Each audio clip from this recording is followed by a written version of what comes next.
नमस्कार. मी Kalokhe sir, Anjaniya English coaching classes Ashta. मी आष्टा येथे सर्वसाधारणपणे 2000 पासून इंग्रजी विषयांचे कोचिंग क्लासेस घेत आलेलो आहे. तर आज मला एका वेगळ्याच विषयावरती पालक विद्यार्थी यांच्या संदर्भात बोलावयाचे आहे. तरी मी जो विषय निवडलेला आहे त्या विषयाचे नाव आहे शिक्षक, विद्यार्थी आणि पालक एक त्रिसूत्री. हा विषय मुद्दाम मी पालकांच्या समोर आणि विद्यार्थ्यांच्या समोर घेऊन आलेलो आहे, कारण आज हे युग आहे ते विज्ञानाचे युग आहे. प्रत्येक जणाला आपण शिकावंसं वाटतं, आपण प्रगती करावी अशी वाटते. आपली कौटुंबिक प्रगती व्हावी, आपली शैक्षणिक प्रगती व्हावी, एकंदरीत आपली सर्वांगाने विकास व्हावा असं प्रत्येकाला वाटत असतं आणि त्या अनुषंगाने प्रत्येकजण झपाटलेला आहे. तर थोडक्यात आपल्याला प्रगती करायची असेल तर शिक्षणाशिवाय पर्याय नाही हे प्रत्येकाला माहीत आहे आणि म्हणून शिक्षण घेतलं पाहिजे. आता शिक्षण घेत असताना शिक्षण घेणं याच्यामध्ये चांगलं शिक्षण घेणं किंवा उत्कृष्ट शिक्षण घेणं, आपण शिकणं आणि चांगलं शिक्षण घेणं, उत्कृष्ट शिक्षण घेणं याच्यामध्ये खूप फरक आहे. आणि ते करत असताना आपण पहिल्यापासून जर या शिक्षणाशी निगडीत राहिलो, हे शिक्षण घेत असताना आपण या शिक्षणाशी जर बांधील राहिलो तर नक्कीच सर्वांगाने शिक्षणातून आपला कौटुंबिक विकास तर होईलच, त्याचबरोबर आपला वैयक्तिक विकास होईल आणि त्या अनुषंगाने सर्व समाजाचा विकास होईल हे मी तुम्हाला सांगू इच्छितो. आता शिक्षक या नात्याने मी आष्टा येथे गेले 26 वर्ष कार्य करत आहे. इंग्रजी विषयांचे मी तास घेत आहे आणि माझ्याकडं बहुतांश विद्यार्थी वर्ग येतो, बहुतांश पालकांशी माझा संपर्क येतो आणि त्याच्यातून मला जाणवलं की आपण या विषयावरती पालक आणि विद्यार्थ्यांशी बोललंच पाहिजे. आता हा जो विषय आहे शिक्षक, पालक आणि विद्यार्थी, तर तो अतिशय महत्त्वाचा आहे. ही एक त्रिसूत्री आहे. शिक्षक आणि विद्यार्थी यांचे जसे संबंध आहेत तसेच शिक्षक आणि पालक यांचे सुद्धा संबंध आले पाहिजेत. ही त्रिसूत्री एकत्र आली पाहिजे असं मला वाटतं. आता सर्वप्रथम आपण विद्यार्थ्यांची बाजू घेऊया. विद्यार्थ्यांनी आपला विकास कसा केला पाहिजे हे आपण पाहूया.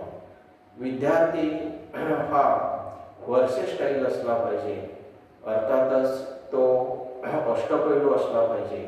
आजचा कालावधी हा विज्ञानाचा कालावधी आहे, विज्ञानाचं युग आहे. प्रत्येकाला प्रगती करावयाची असते. पूर्वी कसं होतं तर एखादा विषय निवडायचा आणि त्याच्यामध्ये स्पेशालिटी करायची. मग इंग्रजी असेल, मॅथ्स असेल, सायन्स असेल तर त्याच्यामध्ये स्पेशालिटी करायची असं होतं. परंतु आता तो कालावधी बदललेला आहे आणि आता या विद्यार्थ्याला ही स्पेशालिटी निवडत असताना त्याचबरोबर त्यांना सर्व विषयांशी, विज्ञान असेल, इंग्रजी असेल, गणित असेल, तर या सर्व विद्यार्थ्यांच्या मध्ये त्याला प्रावीण्य मिळवता आलं पाहिजे. त्याच्यामध्ये तो निपुण झाला पाहिजे. कारण आता हे विज्ञानाचं युग असल्यामुळं आपल्याला प्रत्येक ठिकाणी काय करावायचं असतं तर माहिती मिळवावयाची असते. मग फक्त आपण एखाद्या विषयाशीच ओरिएंटेड राहून चालणार नाही, तर आपल्याला प्रत्येक विषयाची माहिती होणं हे खूप महत्त्वाचं आहे असं मला वाटतं. आणि त्या अनुषंगानं विद्यार्थ्याने अभ्यास करत असताना मला गणित आवडतं, मी गणिताचा अभ्यास करतो. मला सायन्स आवडतं, मी सायन्सचा अभ्यास करतो. किंवा मला इंग्रजी आवडतं, मी इंग्रजीचा अभ्यास करतो असं म्हणणं हे बरोबर आहे. तुम्हाला स्पेशालिटी निवडायची आहे किंवा त्या विषयामध्ये तुम्हाला एक स्पेशालिस्ट व्हावयाचं आहे हे खरं आहे, परंतु जर काळाची ओळख आपण करून घेतली तर या काळामध्ये आपल्याला स्पेशालिटी तर निवडायचीच आहे, स्पेशालिटी तर आपण निवडलीच पाहिजे, परंतु त्याचबरोबर आपल्याला इतर विषयांचीही थोडीफार माहिती असणं आवश्यक आहे.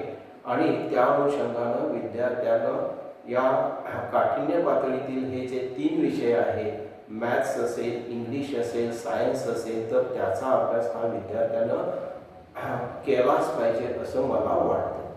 आता हे जे विद्यार्थी आहे, हे विद्यार्थी आजचे विद्यार्थी जर आपण पाहिले तर ते थोडेसे त्याचं हेल्थ हे अभ्यासाला अनुसरून नाही असं मला वाटतं, कारण मी क्लासेस या फील्डमध्ये आहे आणि क्लासेसच्या फील्ड असल्यामुळं मी नेहमी विद्यार्थ्यांच्यामध्ये असतो आणि मग त्याच्यातून मला जाणवतं की विद्यार्थ्यांचं हेल्थ व्यवस्थित नाही. आता विद्यार्थ्यांचं हेल्थ आरोग्य जर व्यवस्थित करावायचं असेल तर या विद्यार्थ्यांना आपण त्यांचा जो डाएट आहे, आहार आहे, त्याच्याकडे लक्ष दिलं पाहिजे. पालकांनी जरूर या विद्यार्थ्यांच्या आहाराकडे लक्ष दिलं पाहिजे. हा विद्यार्थी एक्सरसाइज करतो का, व्यायाम करतो का ते पाहिलं पाहिजे. करत नसेल तर त्याला व्यायामाची सवय लावली पाहिजे. सकाळी किंवा सायंकाळी किंवा किमान 1 तास अर्धा तास त्याला व्यायाम करून दिला पाहिजे. आणि आज कसं झालेलं आहे, क्लासेसचं जे फॅड आलेलं आहे, हे क्लासेसचं जे फॅड आहे ते विद्यार्थ्याला माझ्या मते कमकुवत करत आहे. कारण हे पालक काय करतात, विद्यार्थी अभ्यास करत नाही, मग शेजारच्या मुलानं इतके टक्के मार्क्स मिळवले, मग माझ्याही मुलानं तेवढे टक्के मार्क्स मिळवले पाहिजे म्हणून हे पालक त्या विद्यार्थ्याला काय करतात, तर शाळा सुटल्यानंतर जो काही सायंकाळचा कालावधी असतो किंवा जो सकाळचा कालावधी असतो, तर तो जो कालावधी, या कालावधीमध्ये त्यांना क्लासेसला घालत असतात. काठिण्य पातळीतील जे क्लासेस आहेत त्यांच्यासाठी ठीक आहे, मॅथ्स अवघड वाटतं ठीक आहे, सायन्स अवघड वाटतं ठीक आहे, इंग्लिश अवघड वाटतं ठीक आहे, परंतु सर्व विषयांच्या क्लासेसला या विद्यार्थ्यांना घालणं आणि त्यांचा जो काही खेळण्याचा वेळ आहे, व्यायाम करण्याचा वेळ आहे, तो त्यांच्याकडून काढून घेणं आणि यामुळं काय होत आहे, तर विद्यार्थ्यांचं हेल्थ बिघडत आहे असं मला वाटतं. तर पालकांनी शिक्षणाबरोबर, शाळेबरोबर आणि मोजक्याच क्लासेसच्या बरोबर त्यांनी या विद्यार्थ्यांचा व्यायाम करून घेतला पाहिजे आणि त्याचबरोबर त्यांचं जे डाएट आहे, आहार आहे, तर त्याच्याकडे त्यांनी लक्ष दिलं पाहिजे आणि विद्यार्थ्यांचं हेल्थ जेणेकरून चांगलं ठेवलं पाहिजे. ही पहिली गोष्ट आहे. त्याचबरोबर मला दुसरी गोष्ट पालकांच्या समोर अशी नमूद करावयाची आहे की आपला जो विद्यार्थी आहे, आपला जो बाल्य आहे, आपला मुलगा असेल, मुलगी असेल, तर यांची जी कंपनी आहे ती कंपनी कशी आहे. विद्यार्थी, कोणताही मुलगा वाईट नसतो, हे बरोबर आहे किंवा हे मला सांगायचं आहे की शिक्षक या नात्यानं मला जरूर सांगायचं आहे की कोणताही मुलगा वाईट नसतो, परंतु त्याला जे लागलेलं हॅबिट असतं, सवय असते की ती सवय त्याला वाईट बनवते. काय करणं, तर क्लासेसच्या वेळेमध्ये क्लास चुकवणं, बाहेर कुठंतरी फिरत राहणं, शाळेमध्ये शाळा सुरू असताना जे काही तासिका सुरू असतात त्या तासिकांकडे लक्ष न देणं, त्याचबरोबर वेळेवर अभ्यास न करणं. मग अभ्यासाचा बोझ काय होतं, तर अभ्यासाचा जो लोड आहे तो लोड त्यांना होतो आणि मग नंतर ते अभ्यास करण्याचे टाळूनच देतात आणि मग पालकांना काहीतरी एक्सक्युजेस, सबब सांगत राहतात आणि मग या ज्या वाईट सवयी आहेत, तर या वाईट सवयीमधून या विद्यार्थ्यांना काय केलं पाहिजे, पालकांनी बाहेर केलं पाहिजे. तर त्यांनी या विद्यार्थ्यांना त्यांचं भविष्य, पालकांनी या विद्यार्थ्यांना त्यांचं भविष्याची जाणीव निर्माण करून दिली पाहिजे. शिक्षण किती महत्त्वाचं आहे, शिक्षणामुळे किती सर्वांगीण विकास होतो ते या आपल्या पाल्यांना, आपल्या मुलांना त्यांनी समजावून दिलं पाहिजे. आणि असं जर पालकांनी केलं तर हे विद्यार्थी जरूर चांगलं शिक्षण घेतील, त्यांचं हेल्थ चांगलं राहील तर ते शिक्षण चांगलं घेतील. हे मला वाटतं. कारण मी क्लासेसच्या फील्डमध्ये असल्यामुळं माझ्या समोर असणारे जे विद्यार्थी आहेत ते माझ्या लक्षात येतं की बाबा कोणाला सर्दी झालेली आहे, कोणाला कफ आहे, कोणाला काय फीवर आहे. मग तो आज तासाला आला नाही, तो सांगतो सर मला काल कफ कफ होता मी तासाला आलो नाही, मला फीवर होता मी तासाला आलो नाही. जे काही इंडिव्हिज्युअल हायजीन आहे ते जपलं पाहिजे, त्यांना सांगितलं पाहिजे. आरोग्याच्या सुविधा आहेत त्या त्यांना सांगितल्या पाहिजेत आणि त्यांचं आरोग्य चांगलं ठेवलं पाहिजे. या विद्यार्थ्यांचं डाएट चांगलं त्यांना डाएट चांगलं दिलं पाहिजे आणि या अनुषंगानं या विद्यार्थ्यांना आपण अभ्यासासाठी काय केलं पाहिजे, तयार केलं पाहिजे. आता हे जे पालक आहेत हे पालक माझ्या लक्षात येतं की त्यांनी काय केलं पाहिजे की शाळेतून विद्यार्थी घरी आला किंवा क्लासमधून विद्यार्थी घरी आला की त्यांनी शाळेमध्ये जे काही शिकवलेलं आहे किंवा क्लासमध्ये जे काही शिकवलेलं आहे तर ते त्यांच्या वह्या चेक केल्या पाहिजे, त्यांना विचारलं पाहिजे. खुर्ची टाकून या पालकांनी तास ते 2 तास या विद्यार्थ्यांना काय केलं पाहिजे, विद्यार्थ्यांना म्हणण्यापेक्षा त्यांच्या मुलांना 1 तास ते 2 तास रोज त्यांना वेळ दिला पाहिजे आणि त्यांच्याकडून क्लासमध्ये झालेला अभ्यास असेल किंवा शाळेमध्ये झालेला अभ्यास असेल तो सेल्फ स्टडीच्या माध्यमातून करून घेतला पाहिजे.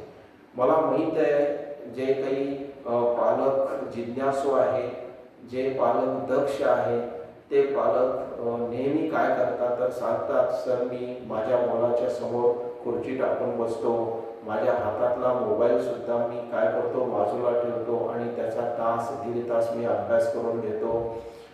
ते सांगतात मी ड्युटीवरून आलो किंवा नोकरीवरून आलो किंवा शेतातून आलो, मी कंटाळलेलो असलो तरीसुद्धा मी काय करतो तर खुर्ची त्या मुलाच्या बाजूला ठेवतो, त्याला अभ्यासासाठी बसायला सांगतो आणि त्याच्याकडून मी तास 1.5 तास रोज अभ्यास करून घेतो.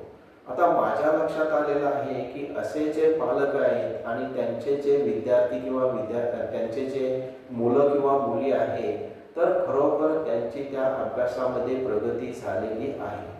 तर आपल्या मुलाची प्रगती करून घ्यावयाची असेल तर तुम्हाला जेवढी शाळा चांगली हवी आहे किंवा तुम्हाला जेवढा एखादा क्लास चांगला हवा आहे त्याचबरोबर तुम्ही सुद्धा तुमच्या विद्यार्थ्यांना काय केलं पाहिजे तर थोडंसं 1 तास 1.5 तास रोजचा जो 24 तासाचा कालावधी आहे तर त्या 24 तासाच्या कालावधीमधील तास ते 1.5 तास तुम्ही काय केलं पाहिजे या विद्यार्थ्यांना दिला पाहिजे. क्लासमध्ये झालेला विषय असेल, शाळेमध्ये झालेले विषय असतील ते त्यांच्याकडून वाचून घेतले पाहिजे. तुम्ही सायन्सचे लेसन्स वाचून घ्या, इंग्लिशचे लेसन्स वाचून घ्या, तुम्ही रोज त्यांना 5 गणितं सोडवायला लावा. तर हे जर तुम्ही रोज करत राहिला तर असं म्हटलं जातं ड्रॉप्स मेक ॲन ओशन. तर त्याप्रमाणे तुमचं काय होणार आहे, डे बाय डे त्या मुलाची प्रगती होणार आहे आणि तो त्या विषयांमध्ये निपुण होणार आहे असं मला सांगावयाचं आहे. तर पालकांनी या विद्यार्थ्यांच्यासाठी वेळ दिला पाहिजे. आज हे जे युग आहे ते मोबाईलचं युग आहे. आपण मोबाईलमध्ये काय करत असतो तर असाच वेळ काढत असतो आणि असं म्हटलं जातं की जे आपण जो वाया घालवलेला वेळ आहे तो काही आपल्याला परत मिळत नाही. त्याप्रमाणे आपण काय केलं पाहिजे तर राईट टाइम राईट ॲक्शन, म्हणजे योग्य वेळेला जर आपण योग्य कृती केली आणि आपण या आपल्या मुलांच्याकडून जर अभ्यास करून घेतला तर खरोखर मला माहीत आहे माझ्यासमोर असणारे जे सामान्य कुटुंबातील विद्यार्थी आहेत ते सामान्य कुटुंबातील विद्यार्थी हे चांगल्या पोस्टवरती गेलेले आहेत. कोण डॉक्टर झालेले आहेत, कोण इंजिनियर झालेले आहेत, कोण एअरफोर्समध्ये गेलेले आहेत, कोण मरीन इंजिनिअरिंगमध्ये गेलेले आहेत. तर अशा मोठमोठ्या हुद्द्यावरती हे विद्यार्थी सामान्य घरातील गेलेले आहेत आणि मी जो विषय तुमच्यासमोर घेऊन आलेलो आहे शिक्षक, विद्यार्थी आणि पालक एक त्रिसूत्री तर हा विषय अतिशय महत्त्वाचा आहे. मला तुम्हाला आवर्जून सांगावयाचं आहे, आपण जर आपल्या मुलाला, आपल्या मुलीला आपण जर वेळ, आपला जो काही नोकरीचा कालावधी असेल किंवा तुम्ही शेतकरी असाल, शेतीचा तुमचा काम करण्याचा जो काही कालावधी असेल, तर त्या 24 तासामधून तुम्ही 1 तास, 1.5 तास काय करावयाचं आहे, तर काढावयाचा आहे आणि आपल्या मुलासाठी तो वेळ तुम्ही द्यावयाचा आहे. कारण ही जी तुमची मुलं आहेत, म्हणजे ते तुमचं फ्युचर वेल्थ आहे, भावी संपत्ती आहे. आणि मला माहित आहे, मी या क्लासच्या फील्डमध्ये आहे, गेले 26 वर्ष मी या क्लासमध्ये काम करतोय, की एक सामान्य विद्यार्थी कमीत कमी तो जॉबला लागला तर 50,000 घरी घेऊन येतो. आणि मग जास्तीत जास्त सांगायचं झालं तर अनलिमिटेड आहे, तो 20 लाखाचं पॅकेज, 40 लाखाचं पॅकेज वर्षाला घेऊन येतो. हे मी माझ्या डोळ्यांनी पाहिलेलं आहे. तसे विद्यार्थी माझ्याकडे आहे, म्हणजे होते, ते मोठमोठ्या पोस्टवरती गेलेले आहेत. आणि म्हणून पालकांनी लक्षात ठेवायचं आहे की आपल्या मुलाचं हेल्थ हे चांगलं राहिलं पाहिजे. हेल्थ चांगलं राहिलं तर तो अभ्यास व्यवस्थित करेल, आणि अभ्यास व्यवस्थित झाला तर त्याला अगदी 100% चांगले गुण मिळणार आहेत. ही मी तुम्हाला काय करतो, शिक्षक या नात्यानं खात्री देतो. आणि म्हणून पालकांनी जो त्यांचा वेळ आहे त्यांच्या वेळामधून आपल्या मुलांसाठी काय केलं पाहिजे, वेळ काढलाच पाहिजे. आता पालकांच्या बरोबर मी विद्यार्थ्यांच्याकडे जातो. आजचे विद्यार्थी हे खूप खूपच ॲडव्हान्स्ड असे आहेत असं म्हणायला काही हरकत नाही आहे. कारण आम्ही जेव्हा शिकत होतो, सर्वसाधारणपणे 1991चा तो कालावधी आहे, 1985 टू 1991, आणि त्यापुढचा जो कालावधी आहे, तर हा जो कालावधी होता तेव्हा आम्हाला माहिती आहे, आमच्या वर्गातील जे 10वीला असणारे विद्यार्थी होते त्यांना अल्फाबेट्स येत नव्हते, मुळाक्षरं येत नव्हती. 10वीला विद्यार्थी असायचे, विषयाचं ज्ञान नसायचं, कसे बसे ते काटावरती पास व्हायचे, काही जण नापास व्हायचे, काही जण वाऱ्या करत राहायचे, अशी ती अवस्था होती. परंतु आता जर आपण पाहिलं तर आजच्या या काळातले जे विद्यार्थी आहेत, हे विद्यार्थी मग तुम्ही मीडिया म्हणा, प्रसारमाध्यमं म्हणा, किंवा शिक्षणामध्ये झालेला आमूलाग्र बदल म्हणा, किंवा जे काही ॲडव्हान्स्ड टेक्नॉलॉजी येते ती टेक्नॉलॉजी म्हणा, तर आजचे विद्यार्थी हे हुशार झालेले आहेत, हे मला सांगायचं आहे. आमच्या वेळेला MA ला असणारे विद्यार्थी, BA BEd झालेले जे काही कॅन्डिडेट असतील, MA MAd झालेले कॅन्डिडेट असतील, त्यांना इंग्रजीची साधी वाक्य, म्हणजे 1-2 वाक्य सांगता येत नव्हती, अशी अवस्था होती. डिग्री विचारलं की सांगायचं मी MA MAd आहे, मी BA BEd आहे, आणि इंग्रजीचं एकही वाक्य त्यांना येत नव्हतं. पण मला तुम्हाला सांगताना आनंद होतोय की आज 7वीतला विद्यार्थी असेल, 8वीतला विद्यार्थी असेल, 10वीतला विद्यार्थी असेल, तो इंग्रजीची 4 वाक्य चांगली बोलतो, इंग्रजीची वाक्य तो 4 चांगली लिहितो. आणि आज तो जो विषय आहे, त्या विषयाचं जी काही भीती होती, पूर्वी असं म्हटलं जायचं की इंग्रजी हे वाघिणीचं दूध आहे असं म्हटलं जायचं. म्हणजे त्या इंग्रजी विषयाला लोक इतके घाबरत होते, भीत होते. परंतु हे इंग्रजी आता इतकं इझी झालेलं आहे की मला वाटते आणखी काही दिवसानं इंग्रजीचे तास बंद करावे लागतील आणि इतर विषयांचे, मराठीचे वगैरे तास घ्यावे लागतील, कारण त्याकडे आपलं लक्ष नाही आहे. व्याकरणदृष्ट्या पाहिलं तर आपल्याला मराठी चांगल्या प्रकारे येत नाही आहे. तर हा जो बदल आहे, तो बदल मीडियाचा म्हणा किंवा ॲडव्हान्स्ड टेक्नॉलॉजीचा म्हणा, तो बदल आहे. आजचे विद्यार्थी आहेत ते खरोखर हुशार आहेत, चांगले अभ्यास करतात, परंतु त्यांचं हेल्थ आहे ते आपल्याला चांगलं राखावायचं आहे. त्यांना व्यायामाची सवय लावायची आहे. त्यांना जो आपण डाएट देतो तो डाएट आपण चांगला द्यायचा आहे. आणि असं जर केलं आणि तुम्ही त्या विद्यार्थ्यांना तुमच्या कामकाजातून जर थोडा वेळ काढून तुम्ही त्यांना दिला तर हे जे तुमची मुलं आहे ती आगामी काळामध्ये मला खात्री आहे की 100% ते वेलपेड जॉब कमावतील, गलेलट्ट पगाराची नोकरी कमावतील यात शंका नाही. आता विद्यार्थी यांच्याशी मला थोडंसं बोलावयाचं आहे. विद्यार्थ्यांनी आपण विद्यार्थी आहोत, टाइम इज प्रेसियस असं म्हटलं जातं की वेळ मौल्यवान आहे. You don't waste your time. तुम्ही वेळ वाया घालवायची नाही, कारण वेळेला खूप महत्व आहे. तुम्ही जर राईट टाइम राईट ॲक्शन, योग्य वेळेला योग्य कृती केली, अभ्यासामध्ये जर तुम्ही प्लॅन ऑफ ॲक्शन एक कृती योजना अवलंबली आणि त्या प्लॅन ऑफ ॲक्शन प्रमाणे जर तुम्ही काय करायला लागलात, अभ्यास करायला लागलात तर 100% यश हे तुम्हाला मिळणार आहे हे लक्षात ठेवायचं आहे. आणि आपण विद्यार्थी आहोत तर आपली कंपनी हे आपण निवडायची आहे. जे स्टडियस आहे, अभ्यासू आहे यांच्याशीच आपण आपली कंपनी जोडायची आहे. जे अभ्यास करत नाही किंवा जे अभ्यासामध्ये टाळाटाळ करताय, दुर्लक्ष करताय अशा लोकांशी आपण आपली कंपनी जोडायची नाही हे लक्षात ठेवा. कारण आपला जो काही वेळ आहे तो वेळ वाया जातोय हे लक्षात ठेवायचं आहे.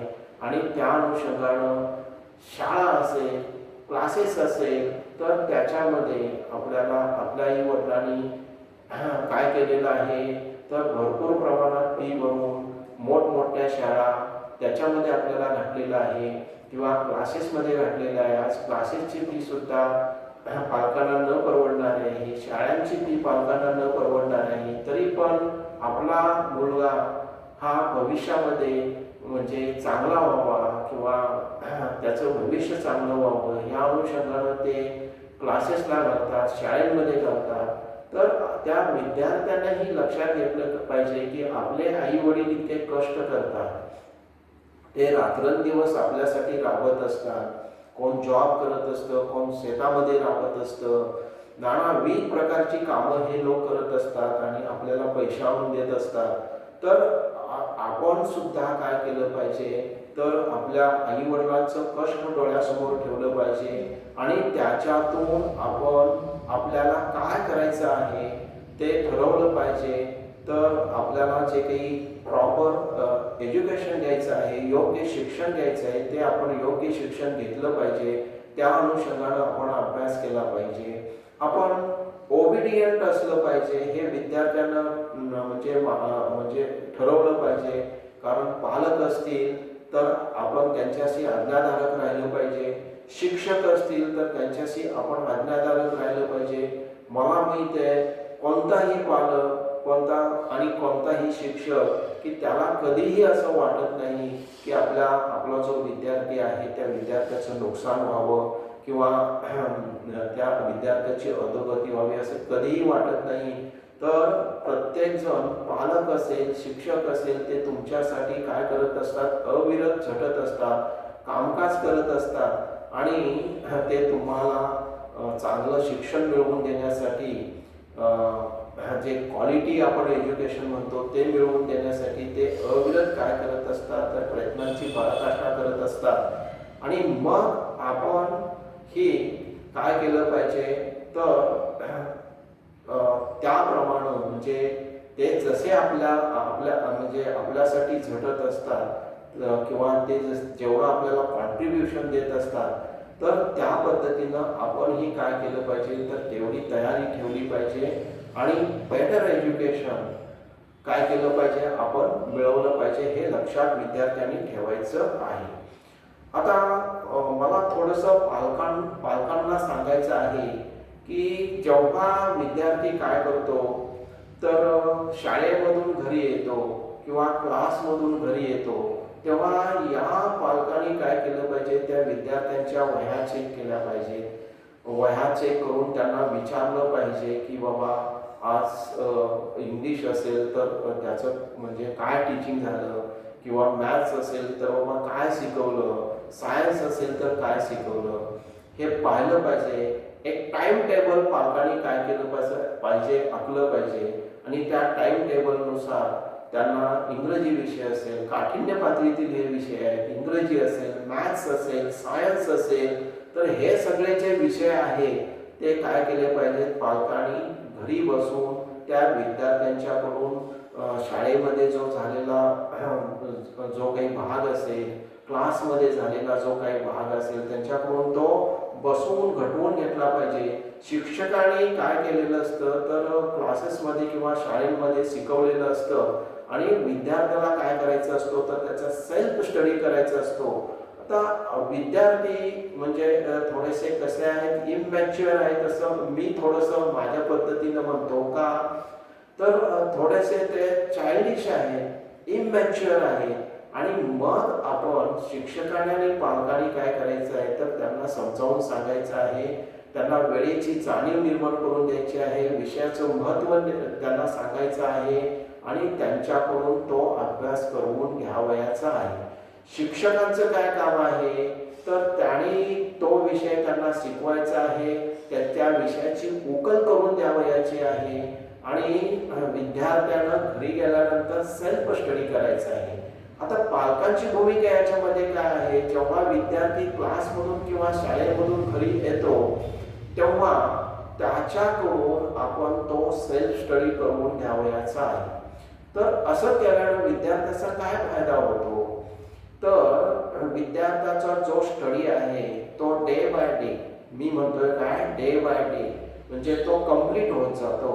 आणि जर स्टडी कंप्लीट झाला तर जे काही अभ्यासाचं ओझं आहे, लोड आहे, तो त्याच्यावरती येत नाही आणि तो आनंदानं अभ्यास करत असतो आणि त्याला तो इझिली काय होत असतो, अभ्यास होत असतो. आणि मग अशा पद्धतीनं तो जो विद्यार्थी आहे तो घडत असतो, त्याला चांगले मार्क्स मिळत असतात, हे लक्षात घ्यावयाचं आहे.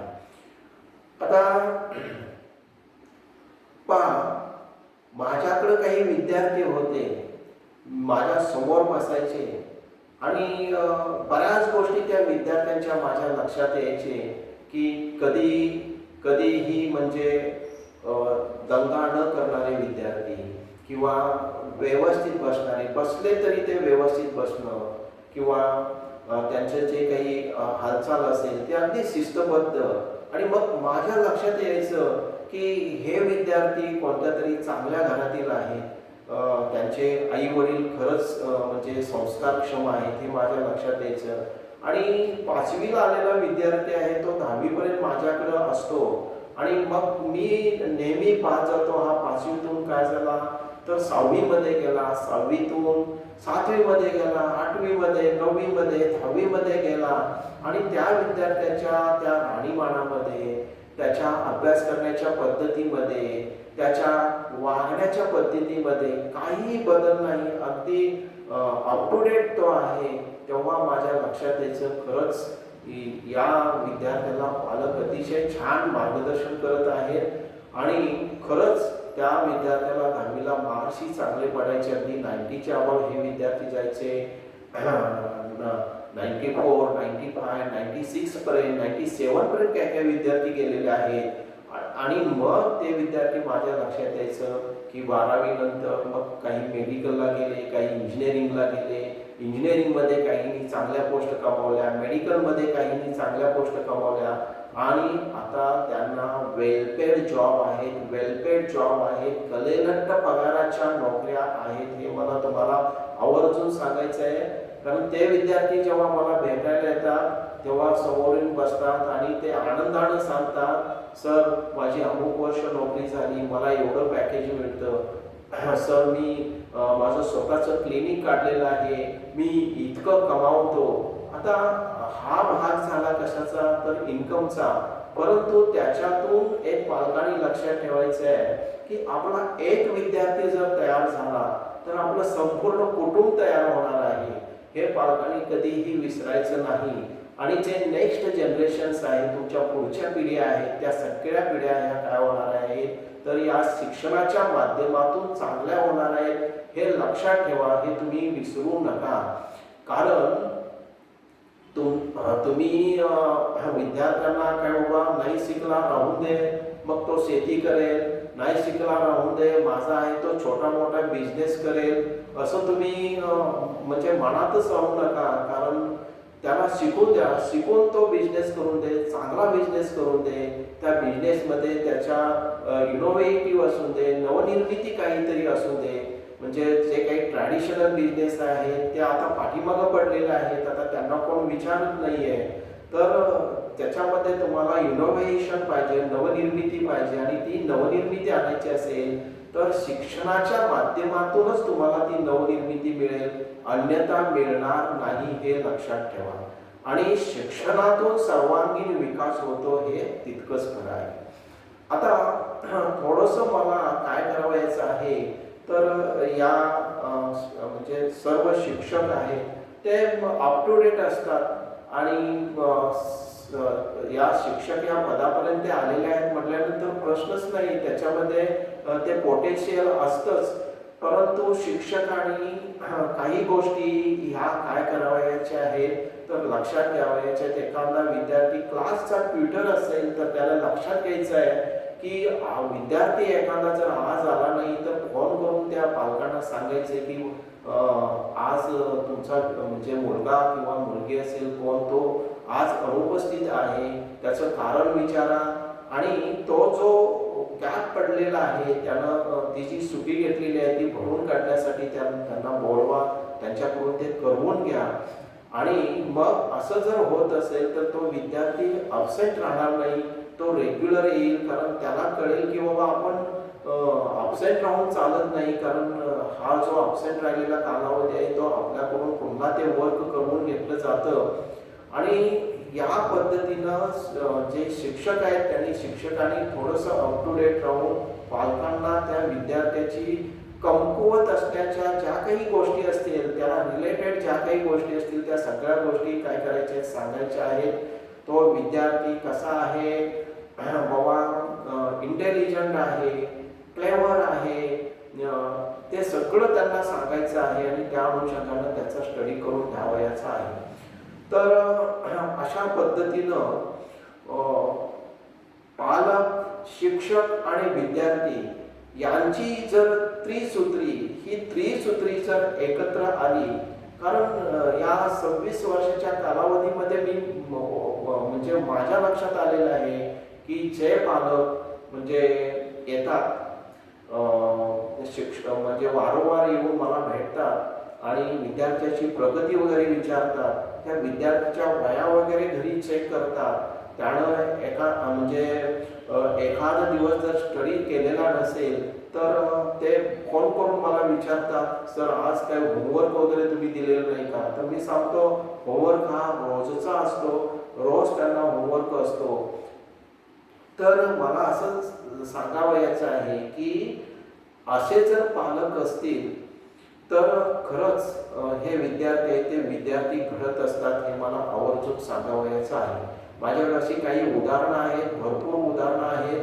माझ्याकडे एक गंमत म्हणून तुम्हाला मी एक उदाहरण सांगतो. माझ्याकडे एक मुलगी होती, 5वीला होती. मी तेव्हा अण्णासाहेब डांगे पब्लिक स्कूलमध्ये मी असिस्टंट टीचर म्हणून, इंग्लिशचा असिस्टंट टीचर म्हणून मी तिथं काम करत होतो. आणि तिथं आम्हाला ते नाईट स्कूल होतं, म्हणजे रात्रंदिवस आम्हाला तिथं काय करायचं, थांबावं लागायचं. आणि जेवण्यापुरतं मी घरी यायचो. तर तिथं आमच्या शेजारी एक हंकारे म्हणून कुटुंब होतं आणि त्यांची एक छोटीशी मुलगी होते. ते त्या मुलीचे जे वडील होते ते वडील एसटी ड्रायव्हर होते आणि आमचं किराणा मालाचं दुकान होतं, मिसेस चालवायच्या. आणि त्या दुकानामध्ये ते माल न्यायला यायचे. आणि मग ते म्हणायचे तुमचे मिस्टर काय करतात? तर त्यांनी सांगितलं ते डांगे कॉलेजवरती पब्लिक स्कूलमध्ये असिस्टंट टीचर आहे. ते आमच्या मुलीचा क्लास घेतील का, थोडंसं आमच्या मुलीला मार्गदर्शन करतील का असं त्यांनी विचारलं. मग मी मिसेस म्हणाल्या विचारून पाहतो मी सरांना आणि मग तुम्हाला सांगतो. मग ते मिसेसने मला विचारलं की ते हंकारे काका असे असे म्हणत होते. मग म्हटलं ठीक आहे, पण मला वेळ नसतोय, जेव्हा वेळ उपलब्ध असतो तेव्हा पाठवून द्यायला सांग असं सांगितलं. तेव्हा ती मुलगी यायची आणि काय करायची तर इंग्रजी विषय हा माझा असल्यामुळे इंग्रजीच्या मार्गदर्शनासाठी ती माझ्याकडे यायची आणि फर्स्ट अटेम्प्टमध्ये ती मुलगी काय करायची तर तिला ते अंडरस्टँडिंग व्हायचं, संपूर्ण स्टडी वगैरे सगळा वेळेत कंप्लीट करायची आणि निघून जायची. मला खूप म्हणजे मजा वाटायची. 5वीला असणारी ती मुलगी लहान, अतिशय लहान, म्हणजे वडील 9वी व 10वी होऊन एस टी ड्रायव्हर म्हणून लागलेले, शिक्षणाचा त्या घरामध्ये काहीच गंध नव्हता आणि अशा घरातली ती मुलगी काय करायची तर माझ्याकडे यायची आणि शिकवणीला यायची. तर माझ्या लक्षात यायचं की ही मुलगी एक्स्ट्रा ऑर्डिनरी आहे, शार्प आहे, कुशाग्र बुद्धीची आहे, हे माझ्या लक्षात यायचं. मी तिला शिकवत गेलो. मला कधी स्वप्नातही वाटलं नव्हतं की इतका मोठा टप्पा ती गाठेल, ती IIT होईल, PhD तिचं होईल आणि ती 20 लाख 40 लाख इतकं पॅकेज मिळवेल हे सुद्धा मला कधी स्वप्नात वाटलेलं नव्हतं. तर ती विद्यार्थिनी शिकत गेली. 5वीतून 6वीतून 8वी, म्हणजे 5वीतून 6वी, 6वीतून 7वी असे ती शिकत गेली. 10वी झाली. 10वीला मार्क्स चांगले पडले. इंग्लिशला तिला 94 मार्क्स होते 10वीला. त्यानंतर बाहेर कुठंही शिकायला, घरची परिस्थिती नसल्यामुळं बाहेर कुठंही ती शिकायला गेली नाही. पुण्याला गेली नाही किंवा कोल्हापूरला नाही, कोणताही कोचिंग क्लास नाही, कारण तो परवडणारा पण नव्हता. आष्ट्यामध्ये ती सरळ MG या विद्यालयामध्ये 11वी 12वी सायन्स झाली आणि त्यानंतर ती विद्यार्थिनी अण्णासाहेब इंजिनिअरिंग जे कॉलेज, अण्णासाहेब टांगे इंजिनिअरिंग जे कॉलेज आहे त्या कॉलेजमध्ये ती एरोनॉटिकलला तिनं ॲडमिशन घेतलं. तिचं इंजिनिअरिंग कंप्लीट झालं आणि तिची निवड हे कानपूरला, UP-मध्ये कानपूरला IIT साठी तिची निवड झाली. आणि मी उन्हाळ्याचे वेकेशनचे कोर्स घेत होतो आणि त्या कोर्समध्ये तिची आई येऊन उभा राहिली. आता मी एक ट्युटर, मग माझी काय अपेक्षा असणार तुम्हाला माहीतच आहे. काय अपेक्षा असणार तर माझ्याकडे बहुतेक मॅडम कोणतं तरी ॲडमिशन घेऊन आलेले आहे. म्हणून मी थोडासा शिकवण्याचं थांबवलं आणि म्हणालो मॅडम बोला म्हटल्यानंतर त्यांच्या डोळ्यातून अश्रू यायला लागले. अहो म्हटलं मॅडम काय झालं ते तरी सांगा. तर अहो म्हटले प्रियांकाची कानपूरमध्ये, UP-ला कानपूरमध्ये IIT साठी निवड झाली आणि म्हटले हे सगळं सर तुमचं कॉन्ट्रीब्युशन आहे. तर मी म्हटलं माझं काय कॉन्ट्रीब्युशन आहे, मी ॲज अ कंपास, होकायंत्र म्हणून मी काम केलेलं आहे. ही सगळी बुद्धिमत्ता आहे ती सगळी त्या विद्यार्थिनीची आहे. हे सगळे जे एफर्ट्स आहे, टॅलेंट आहे ते तिचं आहे. तिनं स्वप्रयत्नानं ते मिळवलेलं आहे हे मी त्यांना सांगून टाकलं. तर जेव्हा ती मुलगी माझ्याकडे येते भेटण्यासाठी तेव्हा मला आवर्जून सांगते सर मला आज 20 लाखाचं पॅकेज मिळतं आहे, आणखी 5 ते 7 वर्षानं हे पॅकेज माझं 40 लाखाचं होईल. आणि तिनं आवर्जून दुसरी गोष्ट सांगितली की त्याच डिपार्टमेंटमधले म्हणजे मी मिस्टर निवडलेले आहेत आणि त्यांनाही तेवढंच 20 लाखाचं पॅकेज आहे. तर मला सांगा मी तुमच्यासमोर एका सामान्य विद्यार्थिनीची काय केलेली आहे गोष्ट ठेवलेली आहे की अतिशय गरीब घराण्यातील विद्यार्थिनी की जिचे वडील हे ST ड्रायव्हर होते. ती विद्यार्थिनी काय होते चांगल्या पद्धतीने शिकते, म्हणजे सेल्फ स्टडी करते. बाकी कोणत्याही जे आमिष असेल त्याला बळी पडत नाही. त्याला आपण मोह, टेम्पटेशन म्हणतो, इंग्रजीमध्ये टेम्पटेशन म्हणतो. त्या टेम्पटेशनला बळी पडत नाही. मैत्रिणी घरी आल्या, त्या म्हटल्या चल चहा प्यायला जाऊया, जरा फिरून येऊया, तरी सुद्धा 4 भिंती न सोडणारी ती विद्यार्थिनी आणि मनामध्ये एकच की आपलं जे काही ध्येय आहे ते ध्येय साध्य करायचं. तर असे जे विद्यार्थी असतात ज्यांना जे अभ्यासाचं जे झपाटलेपण असतं, तर असे विद्यार्थी खरोखरच यशाच्या शिखरावर जातात हे मला पालकांना आवर्जून सांगावयाचं आहे. आता विद्यार्थी म्हटल्यानंतर बऱ्याच गोष्टी त्यांच्याकडे असतात आणि त्या पालकांनी लक्षात घेतल्या पाहिजे. काही वेळेला अभ्यासाचा लोड होतो म्हणून विद्यार्थी काय करतात पालकांच्याकडे तक्रार करत असतात. पण हे लक्षात ठेवा की पालकांनी एक गोष्ट लक्षात ठेवायची आहे की त्यांनी शिक्षकांशी कॉन्टॅक्ट करायचा आहे. शिक्षकांशी कॉन्टॅक्ट करून कोणता विषय तो शिक्षक शिकवतो, कोणता टॉपिक त्यानं काय केलेला आहे, शिकवलेला आहे, तो विद्यार्थ्यांना किती स्टडी देतो, त्यांना पेलणारा आहे का, पेलणारा एवढाच देतो का, तो विद्यार्थी टाइम टू टाइम तो स्टडी करतो का, या सगळ्या गोष्टी पालकांनी काय करायच्या, पाहायच्या आहेत. आणि त्याच्यातून जे काय होणार आहे, डायव्हर्ट होणारे विद्यार्थी आहेत, बगल देणारे जे विद्यार्थी आहेत, तर त्या मुलांच्या वरती काय होईल, पालकाचे एक वचक राहील आणि ती मुलं असं काहीतरी पालकांना काय सांगणार नाही, शिक्षकांच्या बद्दल वेगळं काही सांगणार नाही. आणि मग जसं मी बऱ्याच वेळा सांगून गेलो, तर हे सगळं तुम्हाला कष्टातून होणार आहे. आणि तुम्ही हे काय करायचं आहे, विद्यार्थ्यांच्यासाठी हा वेळ द्यायचा आहे, तुम्ही विद्यार्थ्यांसाठी 100% कॉन्ट्रीब्युशन द्यायचं आहे. कारण शेवटी असं म्हटलेलं आहे, नो पेन नो गेन, कष्टाशिवाय फळ नाही, हे तुम्ही लक्षात घ्यायचं आहे. जर तुम्हाला खऱ्या अर्थाने विद्यार्थी घडवायचा असेल तर आपल्याला आवर्जून त्या विद्यार्थ्याकडे लक्ष दिलं पाहिजे, वेळच्या वेळी त्या विद्यार्थ्याचा स्टडी करून घेतला पाहिजे. आणि हे सगळं जर तुम्ही केलं तर मी सांगतो की तुमचा विद्यार्थी हा चांगल्या पोस्टवर जाणार आहे. तुमचा मुलगा असेल, मुलगी असेल, ही चांगल्या पोस्टवर जाणार आहे. मी म्हणतो त्याचा शैक्षणिकदृष्ट्या सर्वांगीण विकास होणार आहे. आणि ज्या मुलाचा किंवा मुलीचा शैक्षणिकदृष्ट्या सर्वांगीण विकास झालेला आहे, खरंच ती मुलगी समाजामध्ये कधीही कोणत्याही ठिकाणी कोणत्याही क्षेत्रामध्ये पाठीमागं पडणार नाही, याची ग्वाही मी तुम्हाला देतो. धन्यवाद.